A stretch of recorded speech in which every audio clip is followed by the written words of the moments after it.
Guys एबे जेहेतु inter season चली एबे खाली चारिआडे ग्रीनरी ग्रीनरी खास करके ये शाग बेसी परिमाण मिले।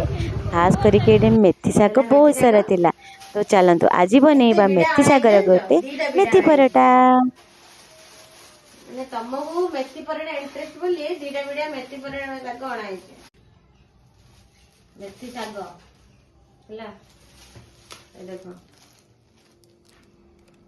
ये गोटे बिड़ा ओके ये गोटे बिड़ा दीटा बिड़ा है यहाँ मेथी शाग देख लो यार कौन हम खाली जो शाग पर्सन टाक कटा हम है पूरा चुनी चुनी कर काटबी देख तापर मेथी शाग को भल से धोई दाइकी शाग जाक को बाछि देकी शाग गुड़ी को चुनी चुनी करी काटी नेली। तापर गोटे मुझे बाउल देखु अल्प अल्प करी काटिली जेहेतु बहुत चुनी चुनी करी काटियार अच्छी जेहेतु मेथी पराठा पूरा छोट छोट मेथी शाग दरकार। तापर काटी नहीं सारा कौन आए अटा पकेली गहम अटा मो शाग को देखिकी पकेली दीटा बाउल गहम अटा पकेली। तापर ये मुझे बेसन नेली बेसनटा बहुत बढ़िया लगे एड कले निहाती ऐड करेंगे हलदी गुंड जीरा गुंड धनिया गुंड काश्मीरी लंका गुंड सबुतिर गोटे गोटे स्पून देली। तापर 2 स्पून ये राशि देली बहुत बढ़िया लगे राशि बास्नाटा मेथी पराठा जुआणी को टिके जस्ट हाथ में मैश करके देदेली स्वाद अनुसार लुण भी देली टिके खाइबा तेल देली कहीं टिके माने पराठाटा बहुत टेस्टी लगे। तापर अल्प टिके दही देली दहीटा पकेले पराठा बहुत बढ़िया लगे।